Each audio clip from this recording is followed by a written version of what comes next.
The story revolves around how a specialist group of American soldiers team up with local Afghan militia and defeat the advanced weapons of the Taliban by using horses and other unconventional methods. The movie begins with a montage of scenes detailing the rise of al-Qaeda and its numerous attacks on American soil. It started with the 1993 attacks on the World Trade Center. Then 5 years later, the U.S. embassies in Nairobi and Dar es Salaam were attacked.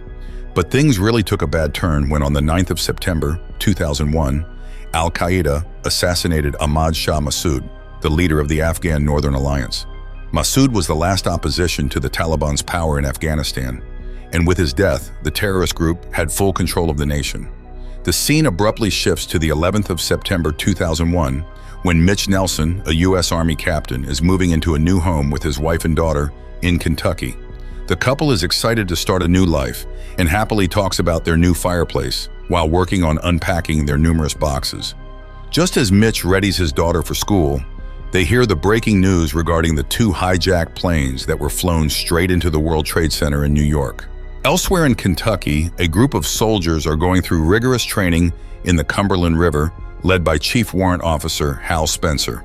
Several hours after they finish the session, they are finally picked up by Sergeant Ben Milo, who looks incredibly disturbed. The training group has been cut off from communication for the past 2 days and are left bewildered when Milo informs them about the attack on the World Trade Center. In the next scene, Mitch reports back to his military base despite still being on leave. It is revealed that he was the team captain of the Green Berets, Operational Detachment Alfalfa 595, or ODA 595, one of the most decorated active duty groups in the U.S. Army. Mitch now requests his commanding officer to let him gather his team and be immediately deployed to Afghanistan. But since Mitch just returned from active duty in Kuwait and the team's warrant officer, Hal Spencer, just filed his retirement papers, Bowers refuses to let him go. He is instead assigned to staff duty and is directed to his desk. Following this, Mitch goes to the base's cafeteria where the rest of the ODA 595 are catching up with the horrendous news about the terrorist attack. Intelligence Sergeant Sam Diller blames Mitch for abandoning their group for a more comfortable staff duty. He points out that if it weren't for Mitch leaving the position of the team's captain, they could have been fighting the terrorists instead of simply watching as bystanders. Mitch replies that he took the decision for his family, but promises that their team will be a part of the upcoming war on terrorism. Warrant Officer Hal, who has been listening to this conversation, asks Diller to calm down and then has a chat with his former team captain. He had previously handed in his retirement papers, expecting it to be submitted to the office of the commanding officer. But when Mitch reveals that those papers are still on his desk, Hal realizes that this situation can still be salvaged. He goes to Lieutenant Colonel Bowers and tears his retirement papers, which technically allows him to still be a warrant officer. He then volunteers himself for deployment in Afghanistan and reminds the colonel that the ODA 595 has more combat experience than any other group in the U.S. Army. But Bowers wonders if sending a team led by someone who has largely held administrative posts is a good decision. But since Hal vouches for Mitch's leadership skill, the colonel eventually relents. Mitch is once again reinstated as the team captain of the ODA 595, who will now be sent to Afghanistan. On October 16, 2001, the ODA 595 arrives at an American military base in Uzbekistan. After a brief meeting with the rest of the ODA 595 members, Mitch and Spencer attend a briefing with Colonel Mulholland, who is their commanding officer in this mission. Mitch concedes that he does not have enough on-the-ground experience, but manages to impress Mulholland with his honesty. Thus, the colonel details his plan. The team will be helping General Abdul Rashid Dostum, an Afghan warlord with the Northern Alliance. They will aid him in taking over Mazar-i-Sharif, the 4th largest city in Afghanistan and a Taliban stronghold. The team will be placed in northern Afghanistan, where they will meet up with a CIA operative who will introduce them to Dostum, who has the troops, the intel, and knows of the geography of the area. Their mission is to earn the warlord's trust, ingrain themselves with the local militia, and fight alongside him as they make way to the strongholds of the Taliban. Along the way, the Americans will call for close air support strikes to decimate the Taliban's defenses, and the rest shall be handled by General Dostum. Eventually, Mitch and 11 of his men are given the task to carry out this mission within 3 weeks. Outside, Mitch tells his team about their mission to assist Dostum and the importance of taking back the city of Mazar, which is the linchpin of the entire northern Taliban force.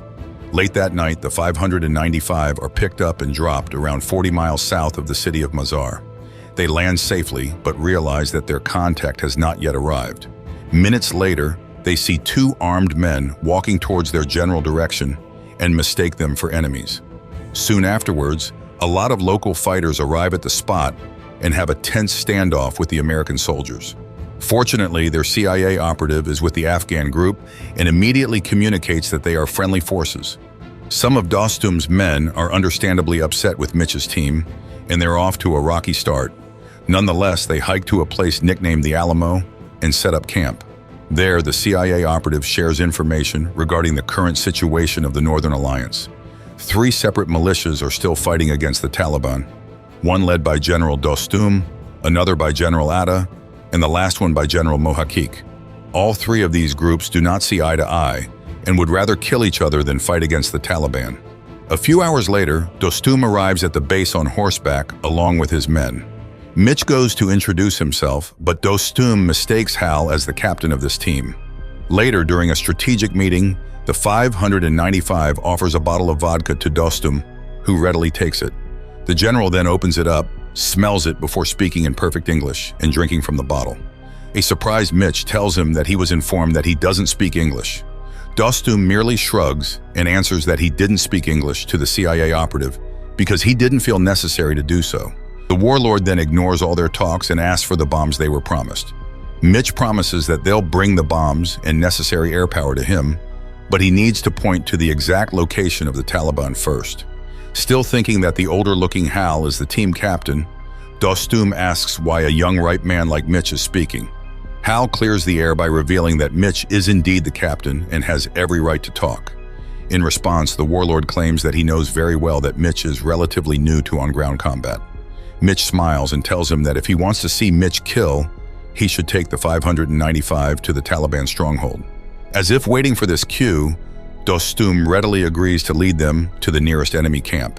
The Americans and the Afghan militia head out, but outside, Dostum only gives 6 horses to the foreign soldiers when he very well knows that there are 12 of them. Mitch expresses his concern to Hal that he doesn't want to split up the team, but the latter points out that at least these people are willing to help, rather than selling them to the highest bidder. With no choice left, 6 of the 595, including Mitch, follow General Dostum, while Hal and 5 others are left at the Alamo. Elsewhere in the outskirts of Beksham City, a woman is kneeling and crying in front of a group of Taliban soldiers. This group is being led by Mullah Razan, who rules local communities brutally under strict law of Sharia. By the woman's side are geography and mathematics books, which Razan kicks in disgust. He approaches one of the woman's daughters, who is crying inconsolably. Wiping her tears away and telling her not to be afraid, he asks her the spelling of giraffe, which the little girl answers easily. He praises her, then goes to another daughter and asks her a question related to multiplication. When the little girl promptly answers, their father, who is in chains, begins to beg Razan for mercy. Just then, one of the Taliban soldiers removes the burqa of the mother, and Razan points a gun to her head.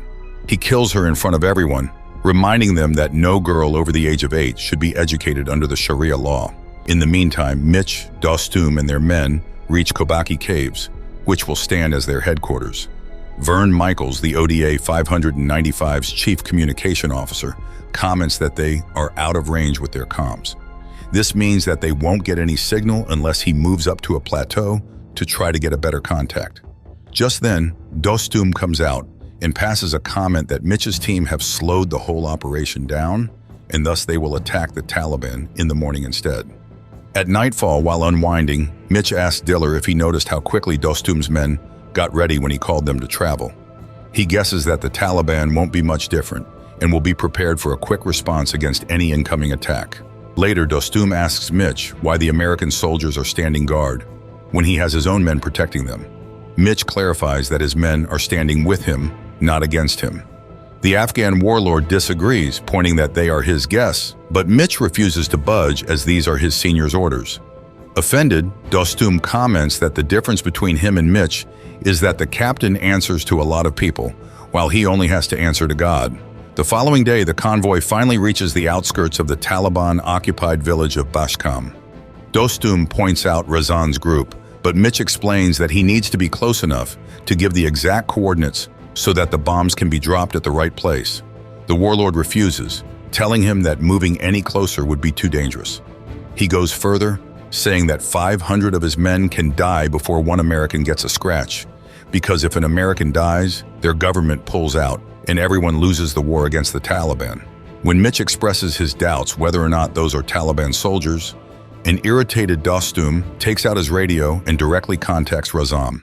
He then informs the Taliban leader that he has brought the Americans with him, and they reply with resounding curses. Finally sure, Mitch gives the ghost signal to bomb Bashkam, but since his coordinates aren't exact, they miss significant targets. Mitch then tries to get closer with one of the ODA 595 members, Sean Coffers, and one of Dostum's men following after him. They reach substantially closer to the enemy's position, and Mitch tries to give out the new coordinates to the bomber. Suddenly, Taliban soldiers move in and start shooting at the hiding Mitch and others along with him. Dostum calls a few more men to cover them, and soon the rest of the 595 team moves ahead as well. In the meantime, Mitch is able to relay the correct coordinates and the bomber overhead annihilates the enemy forces. However, Dostum orders everyone to retreat back to the caves instead of pressing their advantage. The next day, the convoy starts off with giving the correct coordinates and successfully bombing some of the Taliban defensive lines and their supply. Dostum's men attack as soon as the bombs clear, ordering the Americans to stay where they are. After a while, Mitch notices enemy tanks coming out of nowhere and tries to get another round of bombs dropped. But the bomber's pilot reports back that it is out of fuel and needs to head back. Unfortunately, Dostum's men falter as they get killed left and right. Unable to watch this, Mitch orders his men to cover while he sweeps in and drags Dostum and his men back to safety. After the battle, as several of the men are recovering, Mitch goes to confront the warlord about the Taliban supply line, accusing him of hiding information that they could have benefited from. The two argue, with Dostum responding that Mitch and the rest are unwilling to pay the price of the war. They think like soldiers when they need to be warriors who embrace the possibility of death and bloodshed. At night, Dostum wakes Mitch up and asks him to follow him, and finally reveals what he knows of Razan. He admits that he knew about the supply line, but didn't expect the weapons they had. Later, after sharing what he had found from Dostum, Mitch orders Dillard to cut off the Taliban supply route at Tiangi Gap, a narrow passway in the mountains. The rest of the 595 team arrives in Kobaki Caves from Alamo, and they order another strike against Razan and his men. As they're going through the wreckage, the enemies watch patiently for them behind a half-standing home. Hal, who has been scanning the area from above, finally notices the enemy. But it is too late, and Razan and his men start shooting indiscriminately at the approaching soldiers. Some of Dostum's men retreat, but the warlord himself insists on moving forward. With no options left, Mitch orders the rest of his team to cover and follow Dostum. By the time they are near Razan's men, the warlord finds a rocket, which he aims and shoots at the enemy hideout. With one huge blast, he liberates the village of Bashkam from the paws of Taliban. Meanwhile, at the northern edge of the Tiangi Gap, Dillard, Bennett, and Coffers successfully provide the correct coordinates and bomb the Taliban's outpost, destroying their weapon cache. Mitch, Dostum, and their men are at the side of the gap, specifically the sugar caves, to stop and take rest. The mood in the camp is optimistic since they are very close to Mazar. Suddenly, Hal calls for Mitch to inform him that the U.S. military has inserted another team, the ODA 555, to support Atta Muhammad, one of the Dostum's political rivals, because they think they have a better chance of reaching Mazar. Disturbed by the news, Mitch talks to Dostum and inquires about the development. The warlord informs them that they're close to running the Taliban away from the Tiangi Gap, meaning they can reach Mazar by tomorrow.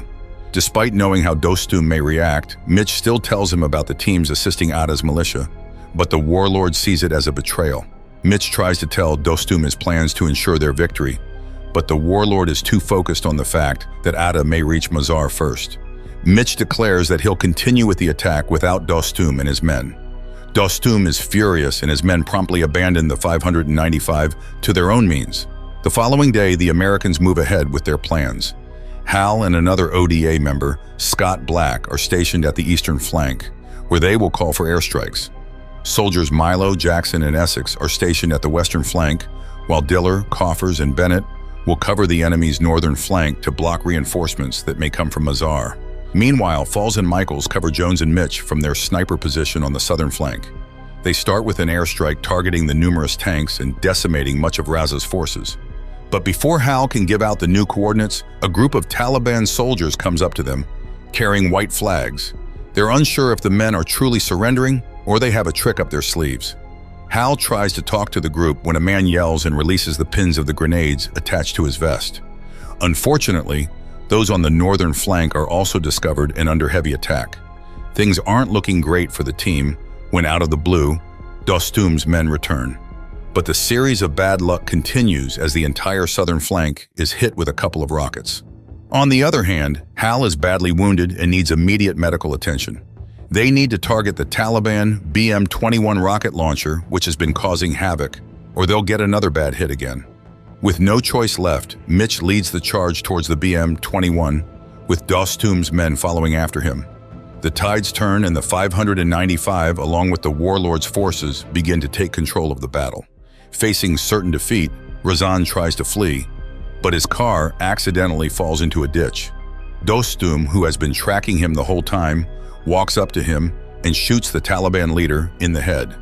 In the final scene, the medevac arrives just in time as the fight finishes, and they load Hal up immediately as soon as it lands. After Hal is medevaced, Mitch and Dostum continue to Mazar-i-Sharif, but find Atta Muhammad has beaten them there. Against expectations, Dostum leaves any differences with Muhammad to be settled the next day. Impressed by Mitch and the Americans' efforts, Dostum gives Mitch his prized riding crop and tells him that he will always consider Mitch a brother and fellow fighter.